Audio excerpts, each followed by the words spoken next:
Hi there, my name's Ron Johnson. I'm half of what we call Midland Psychological Associates. The other half of Midland Psychological is my wife, Dr. Deb Brock. I wrote a book that we call Balls. Isn't that an outrageous title, really? Balls? I mean, dare I say that? But look at the subtitle. The subtitle of Balls is Men Finding Courage with the following things: words, work, wine, which we really mean addictions, and finally, women. I should say what Balls is not.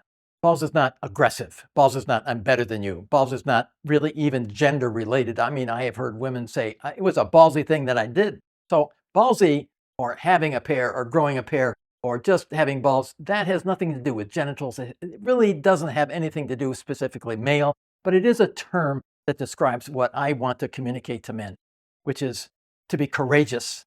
And if I'm courageous, I will first and foremost be courageously honest. With whom am I honest? First with me, and then with other people. A very, very important thing. But what are these four things? Okay. Words. We men have trouble with words. Why do we have trouble with words? Because we are not by nature words people.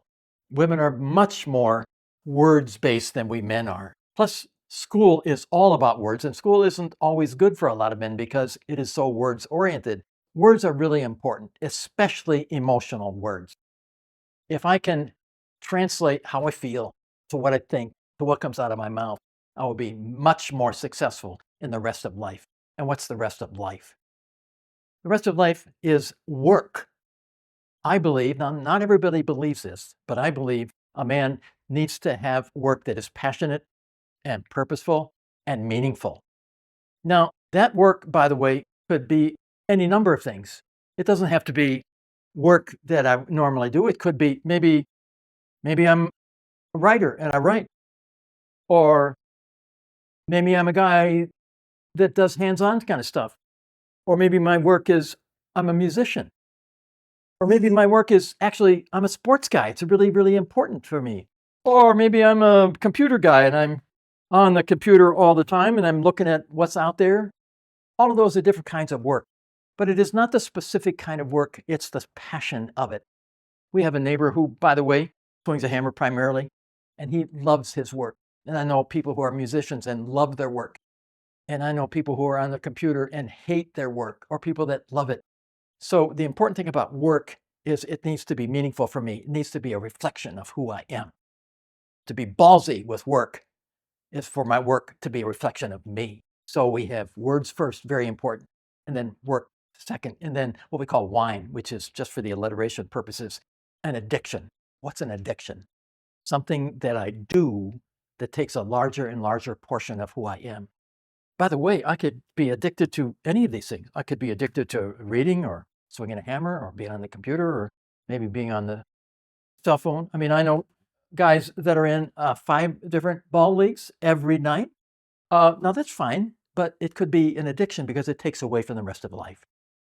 So most of us men are addicted to something. Now it could be behavioral addictions, like we think of gambling, or actually eating. Overeating can be an addiction, or maybe promiscuity or something else. And then my addiction could be chemical, like could be alcohol, of course, or it could be something else. All of these are things that take away from who I am and what I am and what I bring to the world. All of these things are good. Alcohol can be very good for people.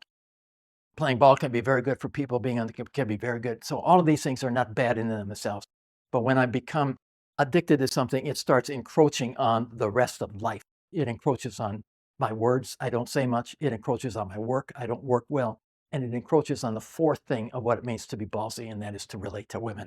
That means predominantly I have to use this first thing, which is words, and communicate to women. What am I trying to communicate? I'm trying to communicate who I am. Now, what in the world does that mean? That means I have to communicate my feelings and my thoughts, my actions, ultimately in some kind of words. Women have it all over us, guys, with words. They grew up with words. They have a brain orientation which allows them to feel something and then think something and then speak something, or ready for this, they can feel something and think something and they can speak something and listen at the same time. We men can't do that. So words are always difficult. But if I'm going to relate to women, I have to have a capacity to say, this is how I feel. This is what's important. And let me tell you about that. If I can do that, if I can tell you, wife or girlfriend or daughter or mother, then I can listen to how you're talking to me. And most women say, he never listens to me. Well, that's because he doesn't speak about who he is. That's why he doesn't listen. So I don't want to try to fix that. I want to try to help men say, let me tell you how I feel. By the way, if I do that, if I tell you how I feel, whatever comes out of this will be imperfect. It won't be perfect by any means. Because if I say how I feel, that is really deep inside of me. And words are only an approximation. So the deal with the problems that we men have, which tend to be anger and avoidance and addiction and anxiety, other kinds of things, we have to be courageous. And courageous first is courageously honest, first with me, and then with you, whoever the you is, whether it's my children or my friends or my wife or my girlfriend. And then if I can do that, then I can tackle these four important things courageously with words, courageously with work, courageously with wine, and courageously with women.